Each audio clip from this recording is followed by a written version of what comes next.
Welcome to 24H World News. A major operation has been initiated by the Ukrainian armed forces in Russia's Kursk Oblast.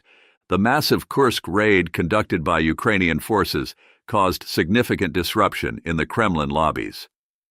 Putin received the security reports with a mix of shock and anger as the region's governor urgently approached him with emergency calls. The operation, with around 9,000 troops, is advancing at a steady pace of 7 to 10 kilometers per day.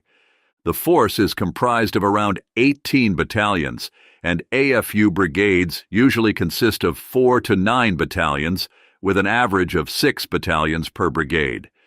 This formidable force is equipped with U.S.-made Stryker armored fighting vehicles and Humvee light tactical vehicles, and is currently deployed on Russian soil as part of a multi-domain attack involving air and ground forces.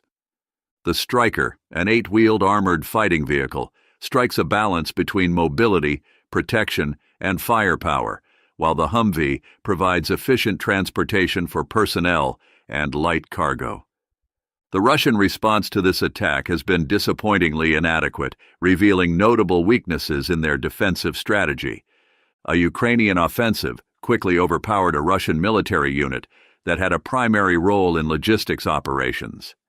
Today, Ukrainian forces saw the surrender of approximately 300 Russian soldiers amidst a fierce battle.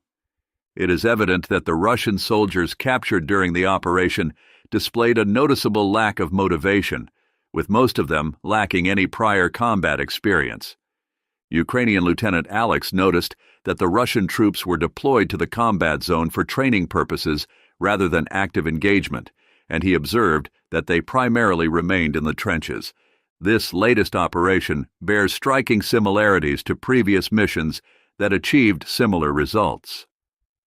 On August 7th, the Ukrainian Defense Forces successfully apprehended approximately 40 Russian servicemen during a raid in the Kursk region.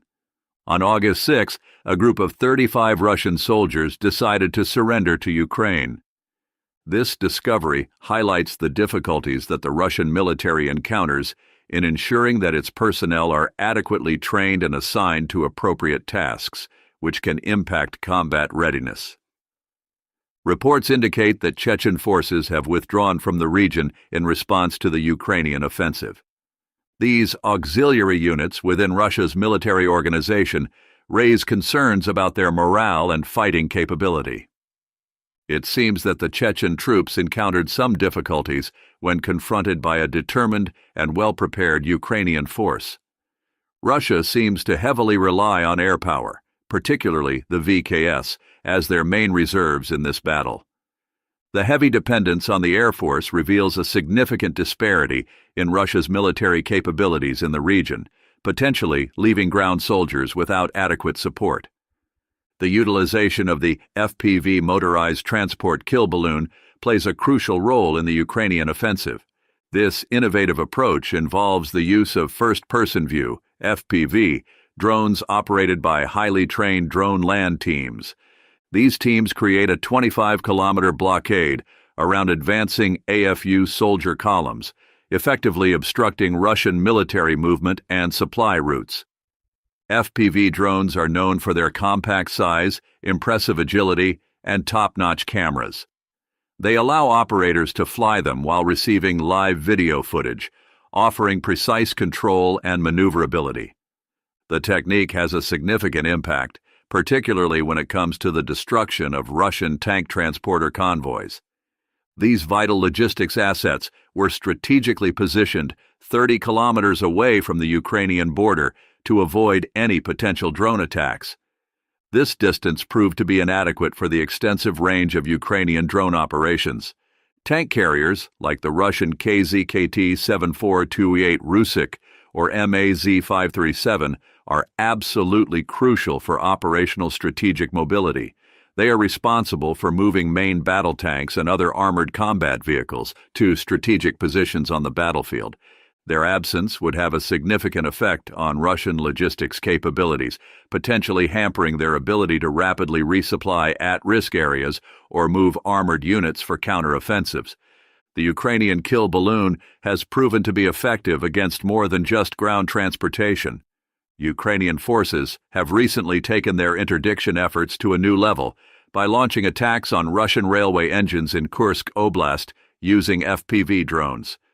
This development greatly enhances Ukraine's capacity to disrupt Russian supply lines and army movements in enemy territory. Railroad engines, like the widely used Russian 2TE-116 diesel-electric locomotives, play a crucial role in efficiently transporting significant military equipment and supplies across vast distances. By focusing on these engines, Ukraine has the potential to greatly hinder Russia's capacity to send troops, equipment, and supplies to the front lines. This could create logistical challenges that would have wide-ranging effects on Russian military operations in the area. The Russian railway system has always been crucial for military supply, given its extensive network and high capacity. Therefore, this disruption holds great significance.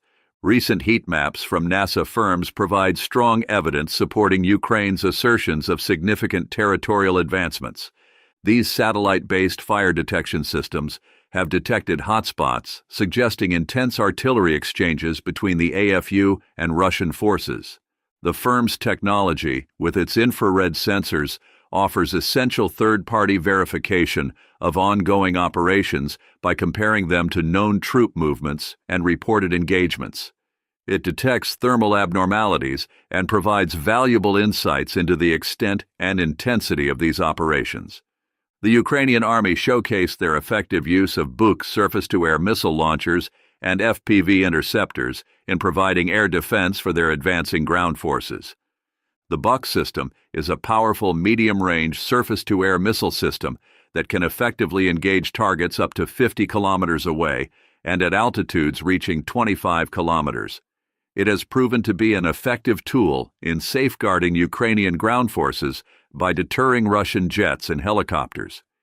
This air defense plan has played a crucial role in countering the Russian air power threat, enabling Ukrainian forces to make progress while minimizing the chances of being targeted by air attacks. The Ukrainian offensive has already achieved significant tactical successes. Reports indicate that AFU soldiers have successfully advanced beyond Russian trenches and have now reached Sudzha, a town of great strategic importance. This development presents a significant threat to Russian positions in Vovchansk, necessitating the relocation of Russian soldiers from the area. Sudzha, a town of approximately 5,000 residents in Kursk Oblast, is situated along a major rail line that connects to Belgorod. Belgorod serves as the primary logistics base for Russia's Northern Task Group in the Kharkiv region. The settlement has a rich history, dating back to the 17th century, and its strategic significance was highly valued during previous conflicts, particularly World War II.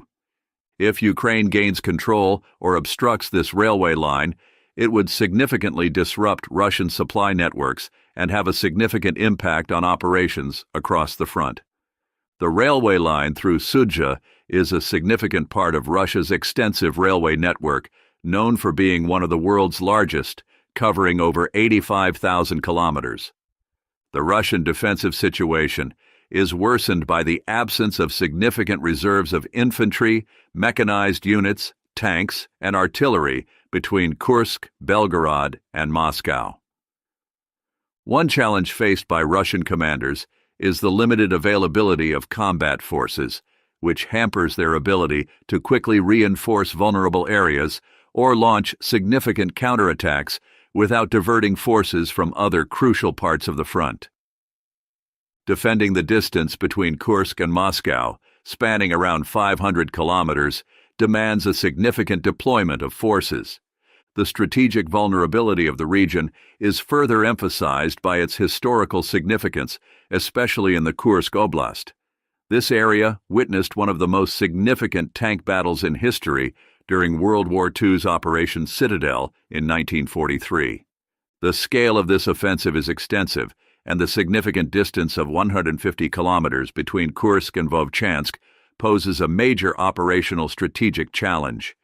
This distance falls perfectly within the range of operational movement, enabling Ukrainian forces to potentially launch simultaneous attacks on multiple Russian locations and supply lines. It seems that the Ukrainian plan is designed to create various logistical obstacles for Russian forces, with the goal of gaining an advantage in the overall battle by compelling the Russians to react to multiple threats across a wide area. This approach integrates elements of maneuver warfare doctrine, highlighting the importance of being mobile, adaptable, and capable of disrupting the decision-making processes of the opponent. Establishing a robust denial-of-access area. Denial zone is a crucial element of Ukraine's strategy. With the use of cutting-edge electronic warfare jammers and advanced FPV drones, the AFU has effectively established complete air superiority over Kursk at altitudes below 1,000 meters. This technique, which was observed at Kremlin in 2023, is proving to be a significant challenge for Russian air operations. Electronic warfare systems, such as the Ukrainian Bukovel AD, have the capability to disrupt enemy communications, radar systems, and drone operations, creating a highly complex electromagnetic environment. Ukraine's strategic measures have significantly hindered Russia's ability to maneuver at low altitudes, thereby diminishing the impact of their close air support and helicopter operations. These operations play a vital role in Russia's air-land warfare strategy. This A-2AD balloon efficiently neutralizes Russian rotary wing assets such as the Ka-52 Alligator attack helicopter and hampers the capability of fixed-wing aircraft like the Su-25 Frogfoot to provide close air support. The Ukrainian Army has a vast network of small and cost-effective FPV drones that can cover distances of over 25 kilometers. These drones are embarking on an unprecedented battlefield air intervention mission, making history in the military. BAI, typically conducted by manned aircraft, involves targeting enemy objectives that temporarily affect friendly forces without an immediate threat. The application of this principle to drone warfare represents a noteworthy change in military tactics.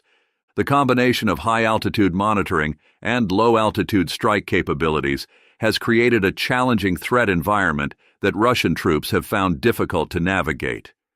The effectiveness of these drones is improved due to their compact size, minimal radar visibility, and the challenge of distinguishing them from civilian drones, all of which create complications for Russian air defense systems. The drones, known as Baba Yaga by Ukrainian forces, present a significant danger to Russian logistics and infrastructure due to their impressive reach and payload capability. These drones are capable of carrying a range of payloads, such as explosive charges and specialized bombs that are tailored to target specific types of equipment. As an illustration, some FPV drones have been adapted to transport RKG-3 anti-tank grenades or other small anti-armor weapons, enabling them to focus on exposed armored vehicle parts. The constant presence of these threats has a significant psychological impact on the morale and operational performance of Russian soldiers in the region. Constant vigilance is crucial for Russian forces due to the unpredictable and relentless nature of drone strikes, leading to exhaustion and anxiety. I must say the adaptability of these drones is truly remarkable. One drone has the capability to deploy multiple TM-62 anti-tank mines, effectively disabling railway lines and establishing hazardous areas for vehicle movement. This Soviet-designed TM-62 anti-tank mine, weighing 8 to 10 kilon and packing a punch similar to 70 or 7.5 kilos of TNT, proves to be highly effective when it comes to targeting railway infrastructure and armored vehicles.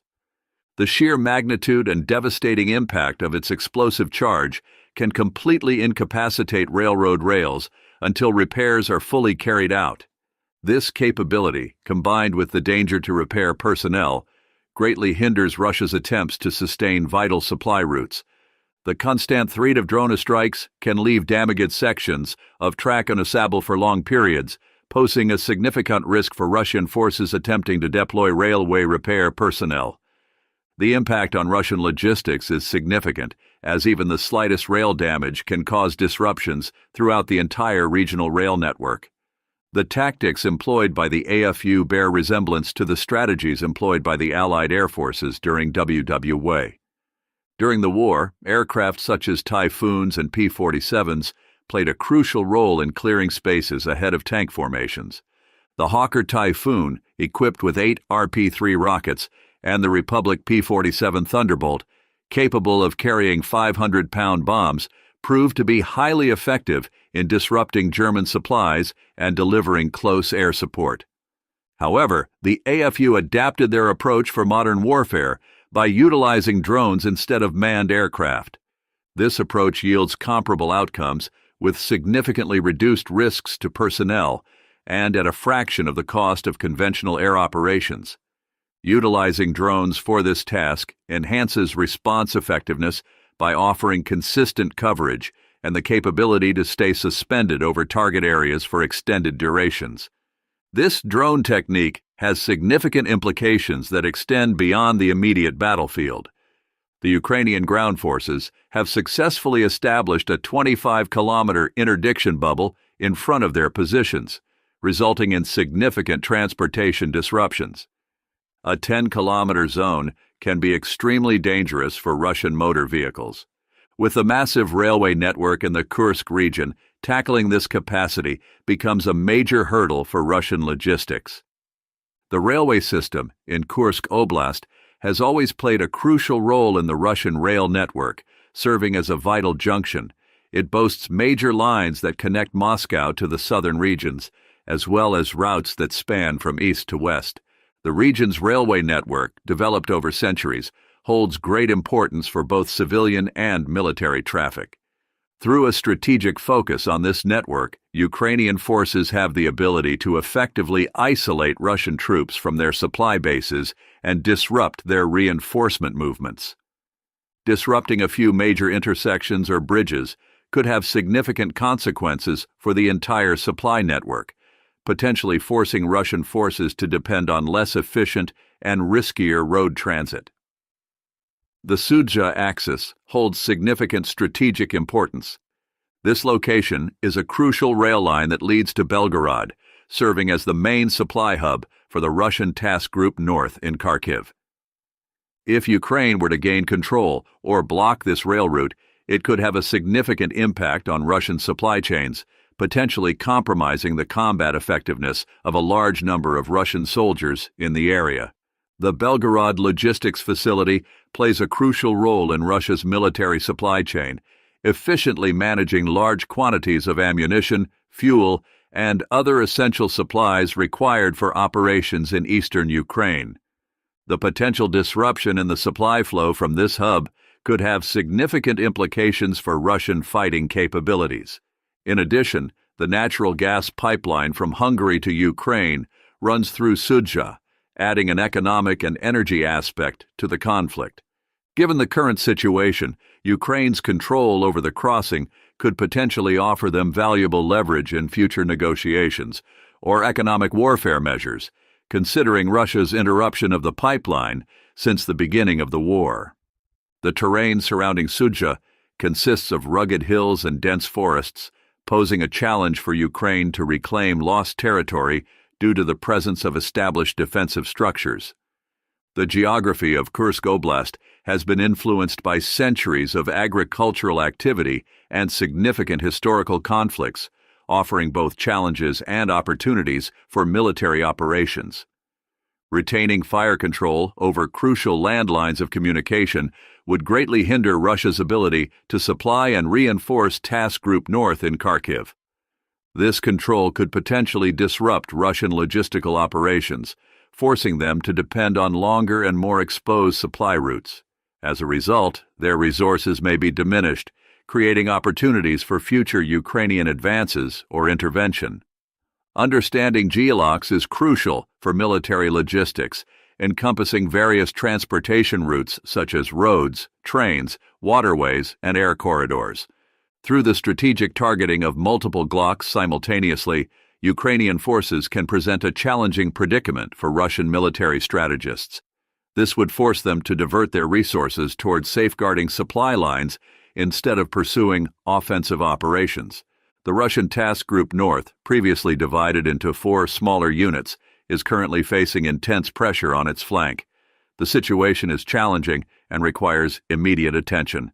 The current situation, along with the disruption of a vital Glock, is placing significant pressure on the logistical operations of the entire task force.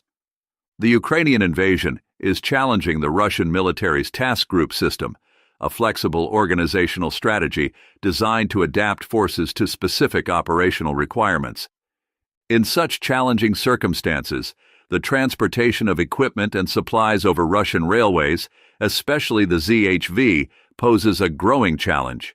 The ZHV, a professional division of the Russian armed forces responsible for ensuring railway operational readiness for military transport, is currently confronted with the challenging mission of maintaining and repairing railway infrastructure amidst the constant threat of Ukrainian invasion. This unit, with its exceptional expertise in railroad construction and repair, plays a crucial role in Russian military logistics. However, it is currently facing significant challenges due to the demands of ongoing conflicts. The vulnerability of Russian railway lines in the region is highlighted by the ongoing disruption of the line between Oryol and Kursk, which has been out of service for several months and is frequently subjected to attacks by Ukrainian drones. If Sudzha were to be lost, it would sever the line connecting Elgov to Belgorod, leaving the Northern Task Group dependent on just one source of supply. The precarious nature of the situation is highlighted by the continuous operation of the Tsar train, a vital supply line that is situated perilously close to the line of contact, sometimes just 5 miles away from Ukrainian positions. The unwavering commitment to maintaining this vulnerable railway line highlights the vital importance of railway supplies for Russian military operations and the lack of viable alternatives. The Tsar train, likely due to its strategic significance, is a prime target that Ukrainian forces are actively working to disrupt. Russia's strategic position is further complicated by its dependence on external lines of communication, in contrast to Ukraine's internal lines, along with a smaller deployment of ground forces. This disadvantage seems to stem from a sense of overconfidence in the Biden administration's expected reluctance to support Ukrainian actions on Russian soil. The concept of internal and external lines, as described by military thinkers in the 19th century, continues to be crucial in modern conflict. Ukraine's strategic advantage lies in its efficient communication and force mobility within its borders, while Russia faces the challenge of longer and riskier supply routes due to its geographical position. Thank you for following us.